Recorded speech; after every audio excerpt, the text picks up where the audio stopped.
YouTube, Joe again. Today I'm going to focus on communicating intent, which is another defensive riding technique, so call it lesson number 3. There's 3 ways to communicate one's intent.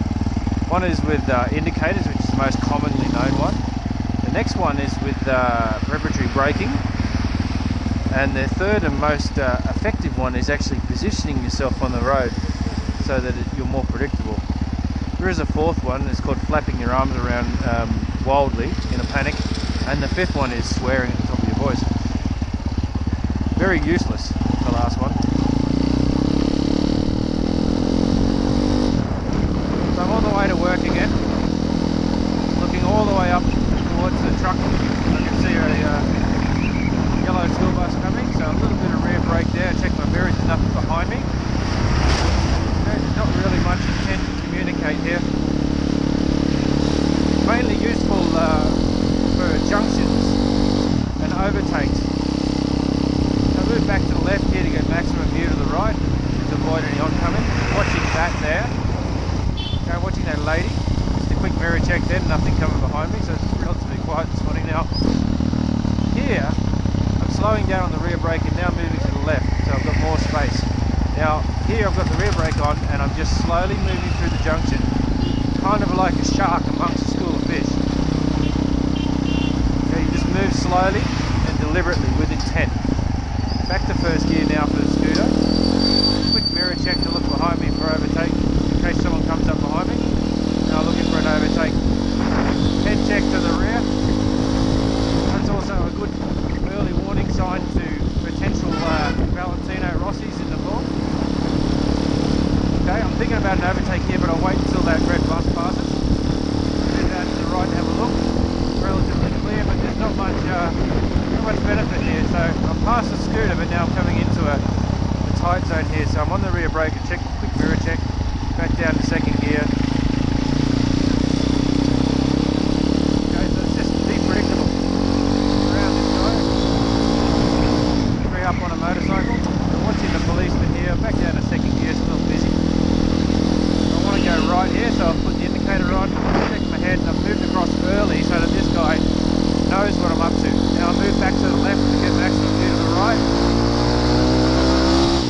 and get a wriggle on. Just take the engine off choke, it's a bit cold this morning. Okay, this guy is in the middle of the road, I'll just go around the inside of him. Did do a little mirror check before I did that. Okay, so I'm coming up to a 4-way junction on the ring road. I'm going to go around the right of this guy, a little Brio thing. Get in front of the scooter.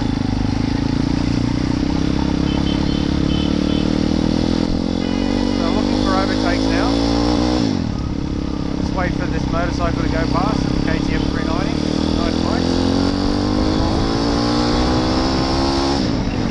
Now I used a lot more space there because I had it. It makes it obvious to everybody that I'm overtaking. That's communicating. Move across the left to give this guy the space. I could have maintained my lane, but he would have just rammed into me anyway, so pointless. By moving out to the left, I'm communicating. Now there's a guy coming up behind me, and I've moved over to the left to say, hey, take it, mate. You want to go fast, go fast. Back down to second now. So we're coming into a big jam here, so I'm back down to first gear. Quick mirror check. Let this pedestrian go past and give him a little head wave. And there he goes, right? So he's off the road and he's safe. Now there's a knobhead behind me with these hazards on. If he comes up behind me, I'm going to move right off the road. Okay? If they're carrying on like that, they've got a good reason, or they're just angry, and either way I don't want them. See, there he is. Either way I don't want him involved in my road space. Some of them do that around here, I don't know why. It might be a medical emergency, but my thoughts are, let them have the road if they're that desperate to get on. Let's watch him for a little bit. Hazards like that in Nepal indicates I'm crazy, get out of my way, I guess. Or I'm angry.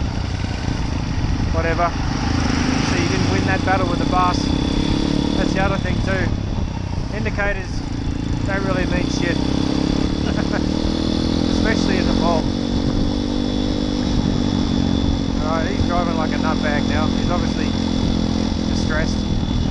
hang back and just watch this guy. Even though the traffic's getting busier, it's probably in my best interest to get in front of him and get away, which I could. With his hazards on like that, you don't know whether he's going right or left or whatever. I don't think he achieves anything doing that. So I've got a motorcycle behind me. He's coming up on my space and cutting off the option to go around the high-ace on the right. So I'll just open up the road space a bit. So notice how the high-ace is getting further in front of me. That's just giving me safe braking distance. He's on the brake, so it's a quick mirror check. I'll see if I can get up the inside of him now. This lad was the chap that had come up. See how he's too close for the follow? He had to back off, and then so did I.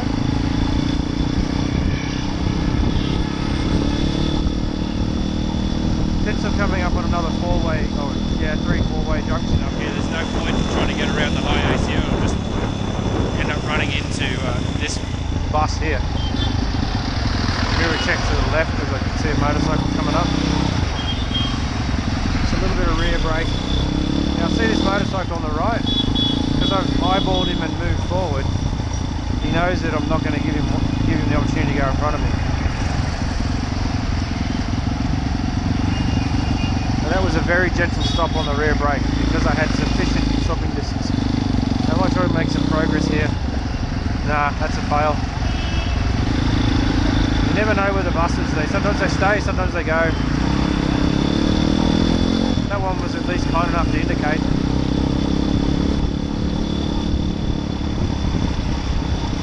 In an earlier series, this is a little bit of an issue. Now on the brakes, I've got a KTM that was trying to stuff it up the inside of me, so I closed the gap on him. And this guy here, see him? Not a bad bike actually, very nice. See, that's communicating your intent too, and they basically said, no, you're not going to take me right here because it makes it dangerous. So I closed the gate on him.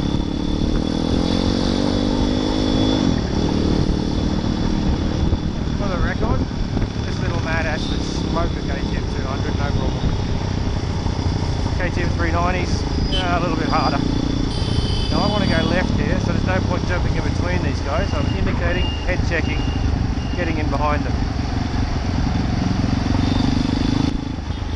Stay off that. That's just some soot.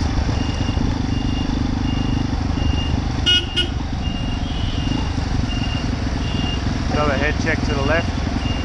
This guy's super cautious this morning. He's potted up car. And you see how, even though I was going around the corner there, I was positioning out to the right in case he did exactly that. That's just about anticipating what can go wrong. So I'm at work now, so I'll conclude the video. But to rehash, there are three main ways you can communicate intent. The first one is with indicators, the second one is with brake lights, and the third one is with positioning your vehicle on the road to make it obvious where you're going. Fourth and fifth ones are flow your hands around wildly, and the fifth one is swearing, and since most Nepalis don't understand English, kind of pointless. That concludes the video. Thank you.